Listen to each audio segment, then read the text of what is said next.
Hound of the Baskervilles, Chapter 4, Sir Henry Baskerville. Our breakfast table was cleared early, and Holmes waited in his dressing gown for the promised interview. Our clients were punctual to their appointment, for the clock had just struck 10 when Dr. Mortimer was shown up, followed by the young baronet. The latter was a small, alert, dark-eyed man about 30 years of age, very sturdily built, with thick black eyebrows and a strong, pugnacious face. He wore a ruddy-tinted tweed suit and had the weather-beaten appearance of one who has spent most of his time in the open air. And yet there was something in his steady eye and the quiet assurance of his bearing which indicated the gentleman. "This is Sir Henry Baskerville," said Dr. Mortimer. "Why, yes," said he. "And the strange thing is, Mr. Sherlock Holmes, that if my friend here had not proposed coming round to you this morning, I should have come on my own. I understand that you think out little puzzles, and I've had one this morning which wants more thinking out than I am able to give it. Pray take a seat, Sir Henry. Do I understand you say that you have yourself had some remarkable experience since you arrived in London?" "Nothing of much importance, Mr. Holmes, only a joke, as like as not. It was this letter, if you can call it a letter, which reached me this morning." He laid an envelope upon the table, and we all bent over it. It was of common quality, greyish in colour. The address, Sir Henry Baskerville, Northumberland Hotel, was printed in rough characters, the postmark Charing Cross, and the date of posting the preceding evening. "Who knew that you were going to the Northumberland Hotel?" asked Holmes, glancing keenly across at our visitor. "No one could have known. We only decided after I met Dr. Mortimer, but Dr. Mortimer was no doubt already stopping there." "No, I had been staying with a friend," said the doctor. "There was no possible indication that we intended to go to this hotel." "Someone seems to be very deeply interested in your movements." Out of the envelope he took a half sheet of foolscap paper folded into four. This he opened and spread flat upon the table. Across the middle of it a single sentence had been formed by the expedient of pasting printed words upon it. It ran, "As you value your life or your reason, keep away from the moor." The word moor only was printed in ink. "Now," said Sir Henry Baskerville, "perhaps you will tell me, Mr. Holmes, what in thunder is the meaning of that, and who is it that takes so much interest in my affairs?" What do you make of it, Dr. Mortimer? You must allow that there is some supernatural this at any rate?" "No, sir, but it might very well come from someone who was convinced that business is supernatural." "What business?" asked Sir Henry sharply. "It seems to me that all you gentlemen know a great deal more than I do about my own affairs." "You shall share our knowledge before you leave this room, Sir Henry. I promise you that," said Sherlock Holmes. "We will confine ourselves for the present, with your permission, to this very interesting document which must have been put together and posted yesterday evening. Have you yesterday's Times, Watson?" "It is in here, the corner of the room." "Might I trouble for it? The inside page, please, with the leading articles." He glanced swiftly over it, running his eyes up and down the columns. "Capital article, this on free trade. Permit me to give you an extract from it. You may be cajoled into imagining that your own special trade or your own industry will be encouraged by a protective tariff, but it stands to reason that such legislation must in the long run keep away wealth from the country, diminish the value of your imports, and lower your general conditions of life in this island." "What do you think of that, Watson?" cried in Holmes' high glee, rubbing his hands together with satisfaction. "Don't you think that it is admirable sentiment?" Dr. Mortimer looked at Holmes with an air of professional interest, and Sir Henry Baskerville turned a pair of puzzled dark eyes upon me. "I don't know much about the tariff and things of that kind," said he, "but it seems to me we've got a bit of trail so far as that note is concerned." "On the contrary, I think we are particularly hot upon the trail, Sir Henry. Watson here knows more about my methods than you do, but I fear that even he has not quite grasped the significance of this sentence." No, I confess that I have seen no connection. And yet, my dear Watson, there is so very close a connection that one is extracted out of the other. Your life, reason, value. Keep away from the. Don't you know whence these words have been taken? By thunder, you're right. Well, if that isn't smart, cried Sir Henry. If any possible doubt remained, it is settled by the fact that keep away and from the are cut out in one piece. Well, now, so it is. Really, Mr. Holmes, this exceeds anything which I could have imagined, and said Dr. Mortimer, gazing at my friend in amazement. I could understand anyone saying the words from a newspaper, but that you should know now by name which, and add it to come from the leading article, is really one of the most remarkable things which I have ever known. How did you do it? I presume, Doctor, that you could tell the skull of a Negro from that of an Eskimo. Most certainly, but how? Because this is my special hobby. The differences are obvious. The supraorbital crest, the facial angle, the maxillary curve, But this is my special hobby, and the differences are equally obvious. There is as much difference to my eyes between the leaded type of Times article, the slovenly printed of an evening halfpenny papers, as there could be between your Negro and Eskimo. The detection of types is one of the most elementary branches of knowledge to the special experts in crime. Though I confess that once I have confused the Leeds Mercury with the Western Morning News, but a Times leader is entirely distinctive, and these words could have been taken from nothing else. As it was done yesterday, the strong probability was that we should find the words in yesterday's issue. So far I can only follow you, then, Mr. Holmes, said Sir Henry Baskerville. Someone cut out this message with the scissors. Nail scissors, said Holmes. You can see that it's very short-bladed scissors, since this cutter had to take 2 snips over keep away. This is so. Someone then cut out the message with a pair of short-bladed scissors, pasted it white. Gum, said Holmes, with gum onto the paper. But I know now why the word more should have been written, because he could not find it in print. The other words were all simple and must be found in any issue, but more would be less common. Why, of course, that explains it. Have you read anything else in this message, Mr. Holmes? There are 1 or 2 indications, and yet the utmost pains have been taken to remove all clues. The address, you observe, is printed in rough characters, but the Time is a paper which is seldom found in any hands but those of the lightly educated.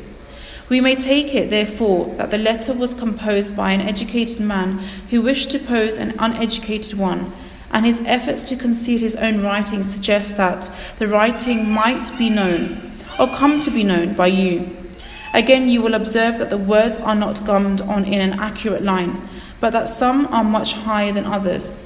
Life, for example, is quite out of its proper place. This may point to carelessness, or it may point to agitation and hurry upon the part of the cutter. On the whole, I incline to the latter view. Since the matter was evidently important, and it is unlikely that the composer of such a letter would be careless. If he were in a hurry to open up the interesting question which should be in hurry, since any letter posted up to early morning would reach Sir Henry before he would leave his hotel. Did the composer fear an interruption, and where from? We are coming now rather into the region of guesswork, said Dr. Mortimer. Say rather into the region where we balance probabilities and choose most likely. It is scientific use of imagination, but we have always some material basis on which to start our speculation. Now, would you call it a guess? No doubt, but I am almost certain that this address has been written in a hotel. How in the world can you say that? If you examine it carefully, you will see that both pen and the ink have given the writer trouble. The pen has spluttered twice in a single word and has run dry 3 times in a short address, showing that there was very little ink in the bottle. Now, a private pen or ink bottle is seldom allowed to be in a ink bottle. Now, a private bottle, such a state and the combination of the two must be quite rare. But you know, the hotel ink and the hotel pen, where it is rare to get anything else. Yes, I have very little hesitation in saying that could be examined the waste paper baskets of the hotels around Charing Cross until we found the remains of the mutilated Times leader. We could lay our hands straight upon the person who sent this singular message. Hula hula, what's this? He was carefully examining the foolscap, upon which the words were pasted, holding it only an inch or two from his eyes. Well, nothing, said he, throwing it down. It is a blank half sheet of paper without even a watermark upon it. I think we have drawn as much as we can from this curious letter. And now, Sir Henry, has anything else of interest happened to you since you have been in London? Why, no, Mr. Holmes, I think not. You have not observed any follow or watch you? I seem to have walked right into the thick of a dime novel, said our visitor. Why in thunder should anyone follow or watch me? We are coming to that. You have nothing else to report to us before we go into this matter. Well, it depends upon what you think worth reporting. I think anything out of the ordinary routine of life is well worth reporting. Sir Henry smiled. I don't know much of British life yet, for I have spent nearly all my time in the States and in Canada. But I hope to lose one of your boots is not part of the ordinary routine of life over here. You have lost one of your boots? My dear sir, cried Dr. Mortimer, it is only mislaid. You will find it when you return to the hotel. What is the use of troubling Mr. Holmes with trifles of this kind? Well, he asked me for anything outside the ordinary routine. Exactly, said Holmes. However foolish the incident may seem, you have lost one of your boots, you say. Well, mislaid it anyhow. I put them both outside my door last night, and there was only one in the morning. I could get no sense of the chap who cleans them. The worst of it is that I only bought the pair last night in the Strand, and I have never had them on. If you have never worn them, why did you put them out to be cleaned? They were tan boots and had never been varnished. That is why I put them out. Then I understand that on your arrival in London yesterday, you went at once and bought a pair of boots. I did a good deal of shopping, Dr. Mortimer. Here went around me. You see, if I am to be quite square down them, I must dress the part. And it may be that I have got a little careless in my ways out west. Among the other things, I bought these brown boots. Give $6 for them, and had one stolen before I even had it on my feet. It seems a singularly useless thing to steal, said Sherlock Holmes. I confess that I share Dr. Mortimer's belief that it will not be long before the missing boot is found. And now, gentlemen, said the baronet with decision, it seems to me that I have spoken quite enough about the little that I know. It is time that you kept your promise and gave me a full account of what we are dealing at. Your request is a very reasonable one, Holmes answered. Dr. Mortimer, I think you could do better than to tell your story as you told it to us. Thus encouraged, our scientific friend drew his papers from his pocket and presented the whole case as he had done upon the morning before. Sir Henry Baskerville listened with the deepest attention, with an occasional exclamation of surprise. Well, I seem to have come into an inheritance with a vengeance, said he, when the long narrative was finished. Of course I've heard of the Hound ever since I was in the nursery. It's the pet story of the family, though I never thought of taking it seriously before. But as to my uncle's death, well, it all seems boiling up in my head and I can't get it clear. You don't seem quite to have made up your mind whether it's a case for a policeman or a clergyman. Precisely. And now there's this affair of the letter to me at the hotel. I suppose that fits into place. It seems to show that someone knows more than we do about what goes upon the moor, said Dr. Mortimer. And also, said Holmes, that someone is ill-disposed towards you, since they warn you of danger. Or it may be that they wish for their own purposes to scare me away. Well, of course that is possible also. I am very much indebted to you, Dr. Mortimer, for introducing me to a problem which presents several interesting alternatives. But the practical point we have to decide, Sir Henry, is whether it is advisable for you to go to Baskerville Hall. Why should I not go? There seems to be danger. Do you mean danger from this family friend, or do you mean danger from human beings? Well, that is why we have to find out. Whichever it is, my answer is fixed. There is no devil in hell, Mr. Holmes, and there is no man upon earth who can prevent me from going to the house of my own people, and you may take that to be my final answer." His dark brows knitted and his face flushed to a dusky red as he spoke. It was evident that the fiery temper of the Baskervilles was not extinct in this their last representative. "Meanwhile," said he, "I've hardly had time to think over all that you have told me. It's a big thing for a man to have to understand and decide at one sitting. I should like to have a quiet hour by myself to make up my mind. Now, look here, Mr. Holmes. It's 11:30 now, and I am going back right away to my hotel. Suppose you and your friend Dr. Watson come round and lunch with us at 2? I'll be able to tell you more clearly then how this thing strikes me." "Is that convenient to you, Watson?" "Perfectly." "Then you may expect us. Shall I have a cab called?" "I'd prefer to walk, for this affair has flurried me rather." "I'll join you in a walk with pleasure," said his companion. "Then we meet again at 2 o'clock. Au revoir and good morning." We heard the steps.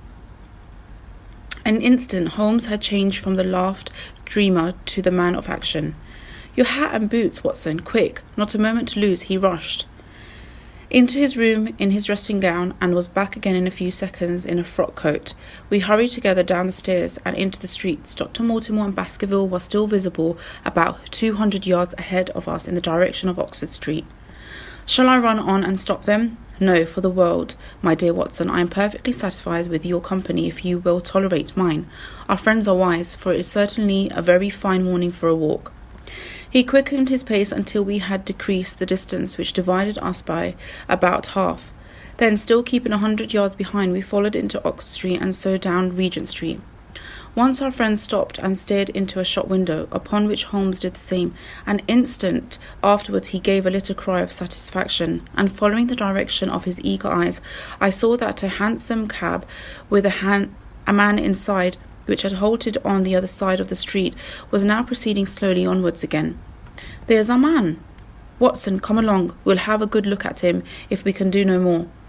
At that instant I was aware of a bushy black beard and a pair of piercing eyes turned upon us through the side of the window cab. Instantly, trapdoor at the top flew up. Something was screamed to the driver, and the cab flew madly off down Regent Street. Holmes looked eagerly around for another, but no empty one was in sight. Then he dashed in wild pursuit amid the stream of the traffic, but the start was too great, and already the cab was out of sight. "There now," said Holmes bitterly as he emerged panting and white with vexation from the tide of vehicles. "Was ever such bad luck and such bad management too? Watson, if you are honest man, you will record this also and set it against my successes." "Who was the man?" "I have no idea." "A spy?" "Well, it is evident from what we have heard that Baskerville has been very closely shadowed by someone since he has been in town. How else could it have been known so quickly that it was the Northumberland Hotel which had been chosen? If they had followed him the first day, I argued that they would follow him also the second. You may have observed that I twice strolled over to the window while Dr. Mortimer was reading his legend." "Yes, I remember. I was looking out for the loiterers in the streets, but I saw none. We are dealing with a very clever man, Watson. This matter cuts very deep, and though I have not finally made up my mind whether it is benevolent or malevolent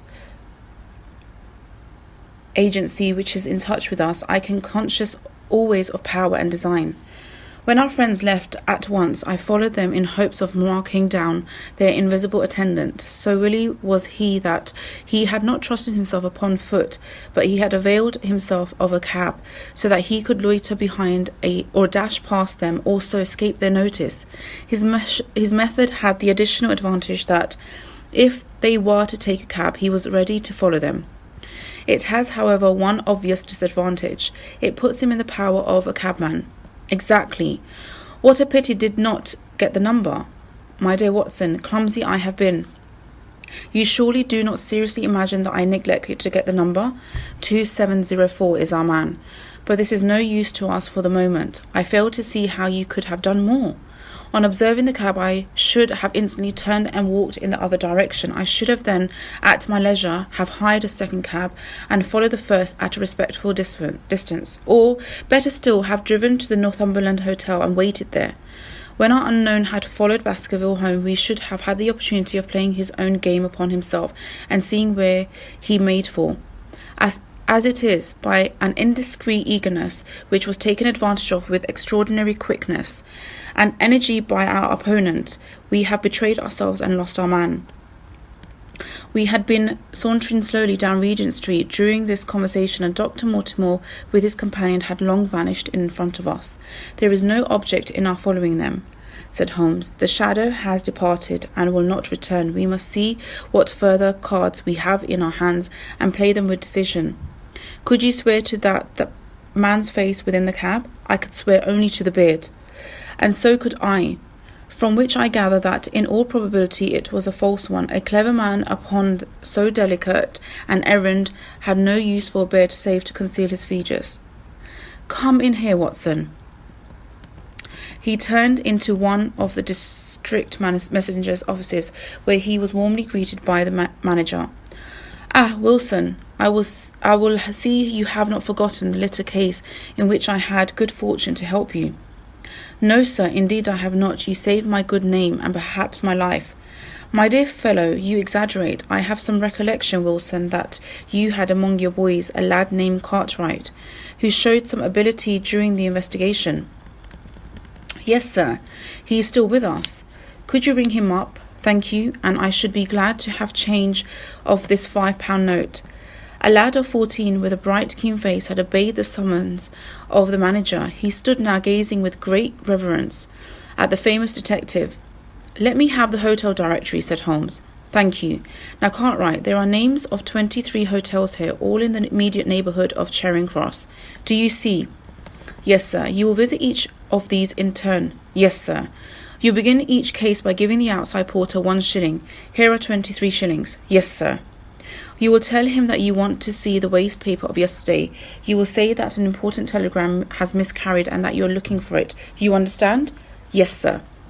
"But what you are really looking for is the centre page of the Times, with some holes cut in it with scissors. Here is a copy of the Times. It is this page. You could easily recognise it, could you not?" "Yes, sir." "In each case, the outside porter will send for all the hall porter, to whom also you will give 1 shilling. Here are 23 shillings. You will then learn in possible 20 cases out of 23 that the waste of the day before has been burned or removed. In the 3 other cases you will be shown a heap of paper, and you will look for this page of the Times among it. The odds are enormously against your finding it. There are 10 shillings over in case of emergencies.